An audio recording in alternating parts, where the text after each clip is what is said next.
Picture this. You walk into a Japanese elementary school, built for 500 kids. Only 47 students show up. The government is literally paying people $7,000 per baby. Free apartments, monthly cash, childcare subsidies. And yet, the birth rate just hit 0.68 children per woman in some regions. That's not a typo. Less than one baby per two people. Japan is disappearing. And throwing money at the problem is making it worse. This is the story of how the world's third largest economy might collapse. Not from war, not from disaster, but from loneliness. Let's rewind to 1989. Japan was unstoppable.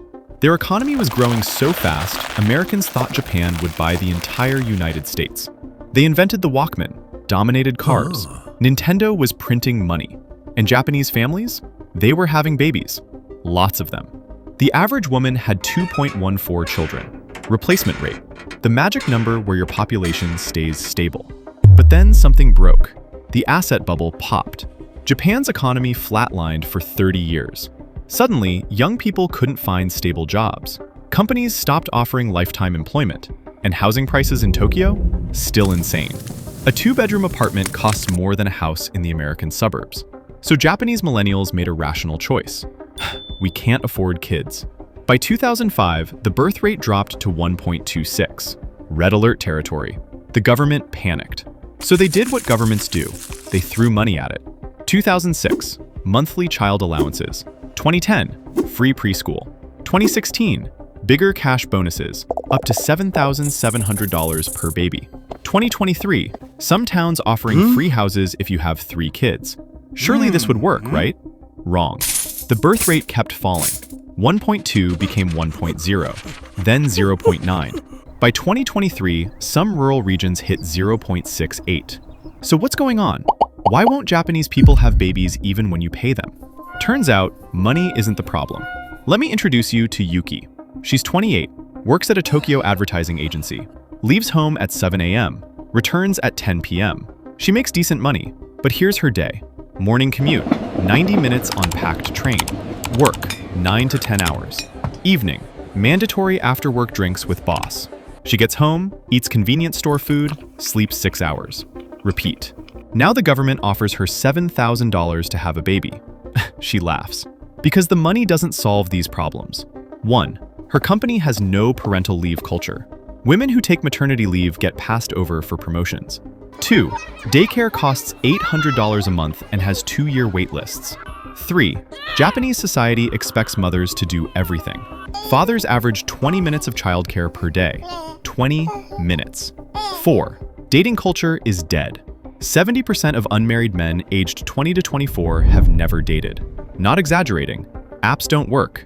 Meeting people at work is taboo. Social spaces barely exist anymore. 5. Housing is still insanely expensive. That $7,000 bonus? It covers 2 months of rent in Tokyo. You need a 3-bedroom apartment for a kid. That's $3,000 a month. So Yuki does the math. Baby costs, $25,000 per year. Time cost, her entire career.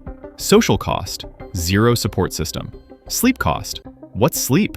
The $7,000? It's a band-aid on a broken leg. Here's where it gets scary. Japan's population is 123 million today. By 2100, 75 million. They're losing the equivalent of a mid-sized city every year. Schools are closing, universities merging, towns offering free houses because nobody lives there. And here's the nightmare. 40% of Japan's population will be over 65 by 2060. Who pays for their retirement? Who takes care of them? Who runs the economy? The government tried importing workers, but Japan has the strictest immigration laws in the developed world. Only 2% of the population is foreign-born. Compare that to 17% in the US. So they tried robots. No, seriously. They're developing robots to care for the elderly, because there aren't enough humans. But robots don't pay taxes. Robots don't have babies. Robots don't grow the economy. This is a death spiral. Fewer babies means fewer workers. Fewer workers means lower tax revenue. Lower revenue means worse public services. Worse services means even fewer babies. And it's not just Japan. South Korea, 0.7 birth rate. China, 1.09. Italy, 1.24. Half the world is heading toward Japan's future. So what's the lesson? Money can't fix cultural problems.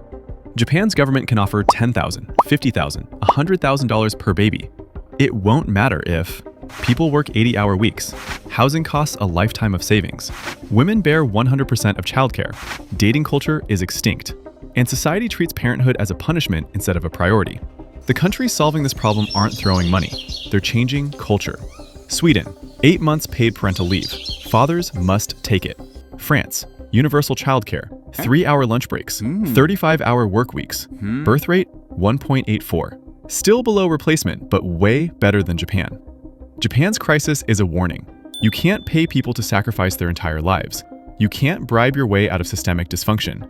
And you definitely can't build a future when young people are too exhausted, poor, and lonely to date, let alone raise children.